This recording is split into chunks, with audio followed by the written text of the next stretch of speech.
Welcome back everyone to another episode of The Road Chose Me. My name's Dan, and today on Overland Rides, something a little bit different, I'll showcase 3 vehicles in one episode. So we just finished the Overland track. We're in far north Queensland, and we teamed up with multiple different vehicles. And it was really fun to see how the different vehicles behaved, what the pros and cons of each were, and we can learn from that and incorporate that into our own vehicles. So stick around, I'm about to deep dive into the 3 vehicles that came with us on the old telegraph track.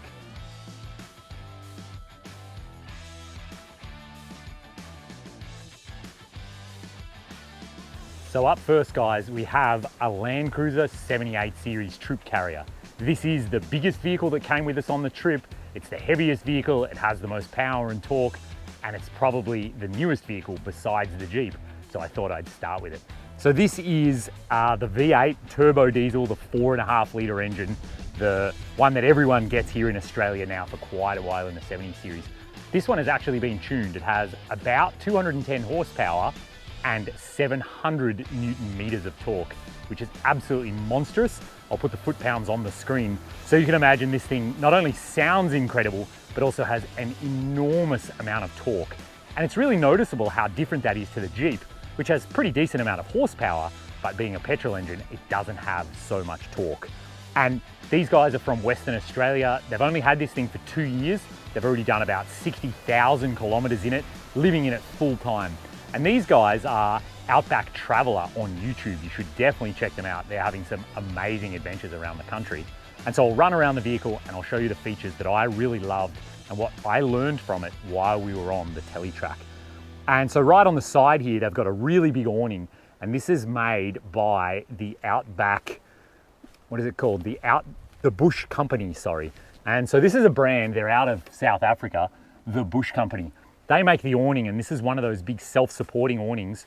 Josh actually did some chin-ups off it one morning without any legs down. That's how strong it is. And it takes about 10 seconds to put out and about 30 seconds to put away. So I really like that awning. Again, they've got this fold-down table that incorporates the Max Tracks, made by Quick Pitch. These are almost like a must-have in Australia. Basically, everyone has them, and I know why. It's because they're so good. On the rear door, they've got a box here on one side that has a bunch of stuff in it. They've got a chainsaw, they've got fuel for the chainsaw, there's stove fuel, extra fuel up on top of it.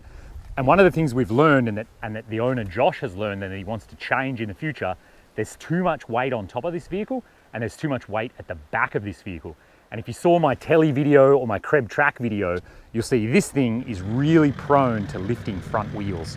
That's because of all the weight at the back of it. And so Josh is pretty excited. They're gonna get back to Western Australia and they're gonna rejig things a little bit, remove weight from the back, remove weight from the roof, so that it does handle a bit better on the really technical stuff that Josh enjoys driving. He's way better driver than I am, has way more experience in technical stuff. He's not afraid to lift a wheel, but he'd rather not if he can help it, because then he can get even further and do even steeper, crazier tracks. In the back here, for their living systems, they actually have 2 big Waco fridges, which is the Australian version of Dometic. So these are basically older Dometics, exactly the same as I had in my Africa Jeep, the 35 litre ones. One of them they have running as a fridge, one of them they have as a freezer. Australians seem to love having freezers because they get worried they're gonna run out of meat. You gotta have lots of frozen meat on board. They have a 100 amp hour Renogy battery in this thing, and they do struggle a little bit with power. The solar isn't permanently mounted on the roof, so if they're not driving every single day, they have to be careful of their battery situation to not run it too low. Obviously, they have tons of drawer storage and then sort of lighter things up on top. So plenty of storage for all the gear, for all the tools. Josh does only run 1 spare tire, which is a little controversial in Australia because so many people like to have 2 of them. But as he said, he's never needed one. So few people really need 2 spares. He thinks it's perfectly adequate. While we're here, we also see a 23-0 shower, just that enclosure. They do have a big rooftop tent. That's the big black thing. This is from the Bush Company, again, out of South Africa. And so this thing is big, it is very tough, it is very durable, but of course that also means that it's heavy. So that's the downside, all that weight up so high. Ideally, Josh is looking at doing a pop-up roof conversion. So get rid of the roof rack, get rid of the rooftop tent, and actually just have a hinge on the roof so it opens up kind of like my old Africa Jeep. That'll be in the future.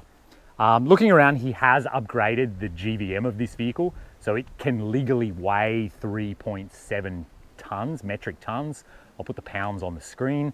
And he is actually running 35-inch tires. And I've said before that 35s are quite difficult to run in Australia. It depends on what state you're from, it depends on the vehicle, it depends what tire size it came with from factory, and it depends if you get the modification engineered like Josh has done here. That makes it legal. I wasn't going to go through that on my Jeep, and especially in the state I live, it was just going to be painful. At the front, he's got a big ARB front bumper. Again, this is almost like mandatory equipment in Australia for kangaroos, and the brush guards on the side. We did just rub them a little bit on a couple of things on the Tele track, and he's got a carbon winch here that definitely gets a workout. Josh puts it out quite often just to stop those front wheels from lifting up too high. So this is an incredible vehicle. This is literally go anywhere on the planet type of stuff, but it's really interesting that Josh has, kind of learned and discovered as he's been using it for 2 years, he would rather it be a bit lighter. So he's going to try really hard to bring less weight, probably leave the chainsaw at home, probably not bring the foldable boat. That's what the thing up on top is actually protruding forward. Yeah, it's a folding boat. He takes it out in the ocean. He takes it out in croc country. I think he's a bit mad, but that's okay. And so leave some weight at home and change the setup a bit so that it has a pop-up roof, a little bit more interior living space. But other than that, he's extraordinarily happy with the vehicle. So some tweaks, and this is go anywhere in the world. That is a troop carrier. And next up, guys, we've got a 1995 HZJ Land Cruiser. This is such an Australian classic. I really want to show you guys around.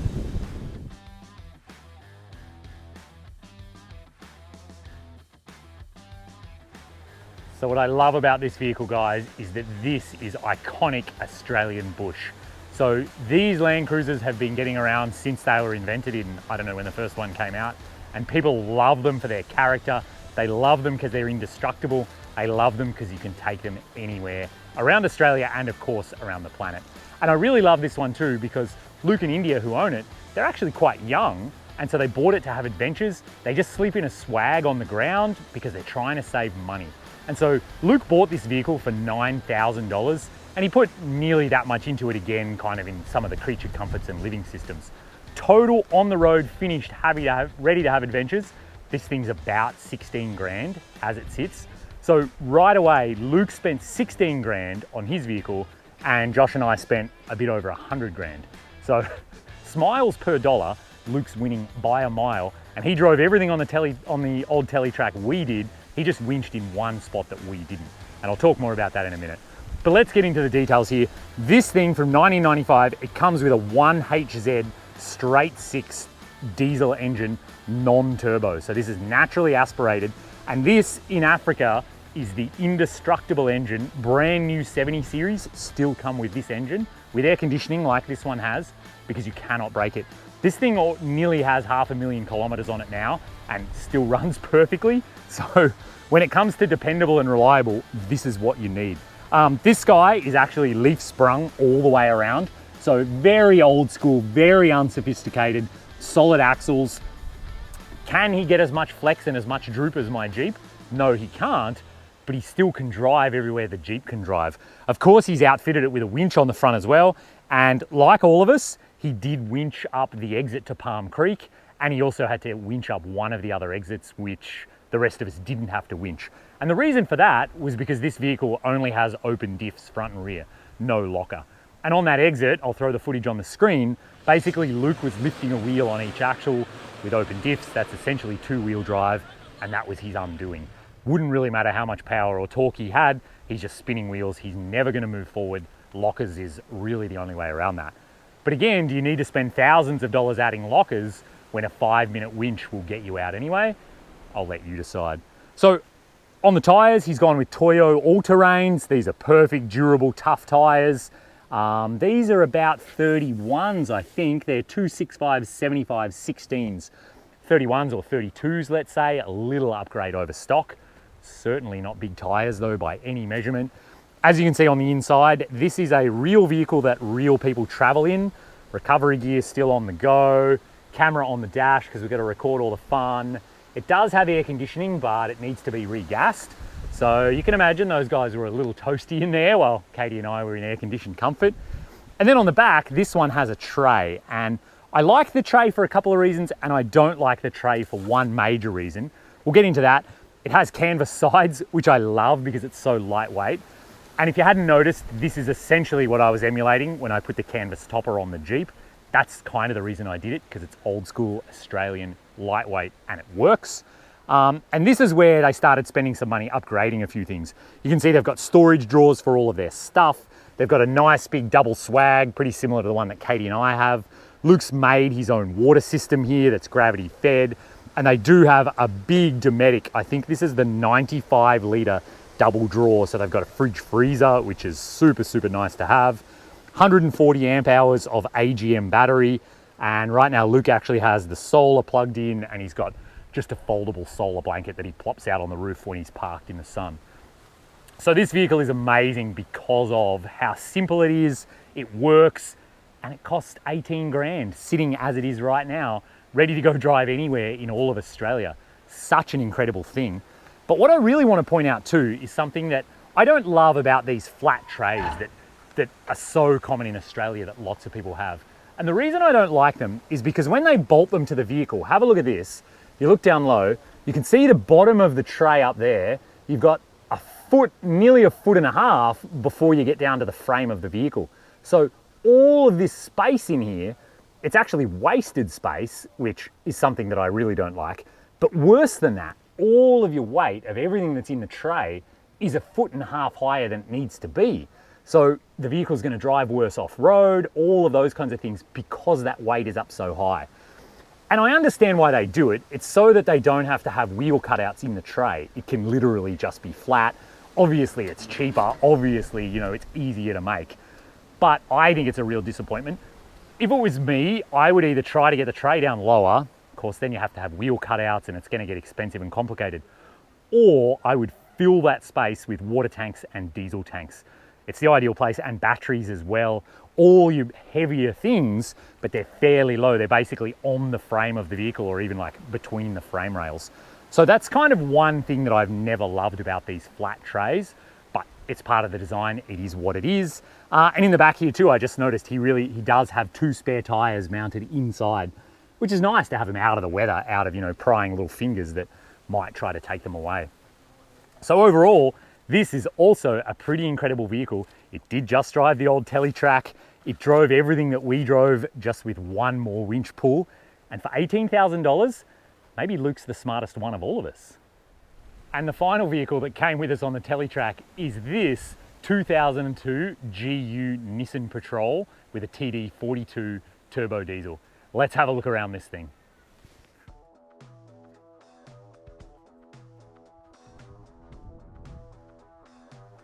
So what I really love about this Patrol is that it's a bit more 4-wheel drive or off-road focused and a little bit less touring focused, but it still does both really, really well.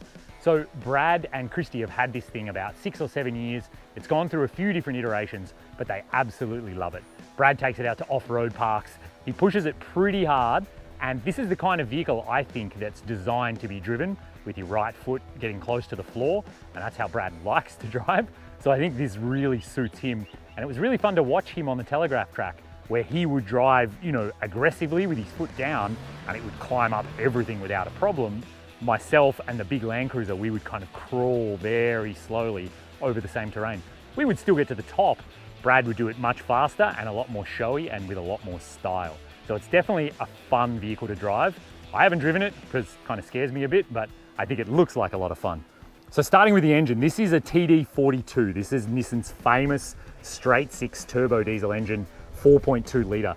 And Brad has upgraded this quite a few times over the years. The turbo and the piping are bigger than my arms. So this runs 28 PSI of boost. It's actually got upgraded head studs. And again, it's making a little over 200 horsepower and right around 700 Newton meters of torque. So for a relatively small, light vehicle, this thing is a beast. That is an enormous amount of torque, turning again what is 35-inch tires. Because Brad loves off-roading, he loves getting out in the mud, the bigger tires make a lot more sense. In terms of suspension, he has fully adjustable remote reservoir 2.5-inch shocks on this thing. So he has really, really trick suspension, which is great. And so that obviously makes it handle really well, you know, when you are pushing it and you are kind of being a bit more aggressive with that right foot. On the front, obviously he's got a winch and the ARB bull bar. Those again are basically mandatory in Australia. Nice big driving lights to spot the kangaroos, pretty essential. In Australia too, this is a real fad, these stainless steel snorkels, and they just end open like that. And I personally am not a fan. I don't really think it's very functional, but it certainly looks good, and I guess that's why lots of Australians do it. Coming around to the back, this is where it kind of is a tourer or an overlander. And so this always was a tray back, and Brad and his friend actually made up this flat tray. He said it was an amazing project, he loved building it. And then on the back, he had a canopy made for it. This is an aluminium canopy. And you can see it's got these doors that open up in the classic Australian fashion. Everything inside so well dust proofed. And Brad himself is actually an electrician, so it's no surprise at all that the electrical setup is absolutely first class. This thing looks like it should be, you know, at SEMA on display, but in reality, Brad uses it all the time. This vehicle is really used. Nice big drawers to, you know, store all your gear. He's carrying about 170 litres of diesel and about 90 litres of drinking water. Obviously plenty enough for wherever you want to go. Again, just one spare tyre. It does have the provision for two, but really, as I've said, one is ample. And actually the exact same rooftop tent, the Bush Company out of South Africa. Again, this rooftop tent, super durable, super tough. You could bounce that off trees all day long and it's not going to break, which I guess is what Australians love about it. And then back around the other side, we've got clothes bags, we've got, you know, cooking equipment and a whole drawer full of food. So really well outfitted for touring. And something else Brad really wanted me to mention that is, you know, kind of transformational on this vehicle. He changed out the rear sway bar from the normal design, how a sway bar usually works, and he's got a torsional sway bar in here. So you can see here, this is the arm for the sway bar, and then in the back there, this bar actually twists with torsion. And I know that's a common upgrade on a JK Wrangler, on the same Jeep that I drove around Africa. It means that it'll handle the weight a lot better and drive nicely, but it doesn't limit your suspension travel. So this thing can flex and droop a lot. When I was following it on the trail, I was really impressed. At full stuff, it looks really impressive with the tires way up here, almost touching the tray. And of course, Brad's got upgraded rock sliders because he does enjoy a bit more spirited off-roading and, you know, sort of that angle where he's coming from the four-wheel drive world and then turning it into a tourer as well, so they can come up here for a few weeks and enjoy their time up on the Tele track in kind of all of Northern Australia. So I've really enjoyed all of these different vehicles and seeing how they behave differently. And, you know, this vehicle, you drive kind of, you put your foot down a bit harder, use a bit of wheel spin, and it'll literally climb to the top of anything. Brad was the only one that drove the crazy entrance at Palm Creek, and he was the only one that drove out of it without winching. So you could say this is the most capable vehicle. Hard to say, you know, categorically, but it's probably true. The big Land Cruiser, it's so top heavy and it's so lumbering. It's very much like a slow and steady approach. It will go absolutely anywhere, especially with twin lockers, but slow and steady is the way to do it. The old Land Cruiser, this thing just goes forever. I mean, you'll never stop probably, and it will go many, many places. Probably its major weakness is that it doesn't have lockers. But as I said, is it worth spending 5 or 8 grand to put lockers in it when you can already come out and have so much fun and so much adventure? And it's not making a lot of horsepower, it's not making a lot of torque, but it doesn't need to. It still goes everywhere you want it to. And then of course, comparing this to the Jeep has been really fun as well. The long wheelbase in the Jeep changes things a bit, as does the lockers, as does the torque curve and the power curve of the petrol engine and the low range gearing in the Rubicon. These guys, I think, were a bit surprised quite a few times. Low range first gear in my Rubicon Gladiator is so low that I would just move along at essentially no speed and it would just walk over anything. I didn't need to get a run up. I didn't need to hit it and kind of bounce off or, you know, aggressively use my momentum to get up something. I could just move up it, you know, almost not moving. And so yeah, really, really fun to compare all these 3 vehicles, 4 vehicles in fact. And I hope you've enjoyed this. This has been really fun for me to look at and learn from how other people are building and setting things up, what lessons they've learned from their own vehicle. And they've of course enjoyed watching the Jeep and learning from it a little bit as well, trying to get some Jeep respect around here. It's hard work. So I hope you've enjoyed the episode. I hope this has been fun. See you guys next time for another episode of Overland Rides.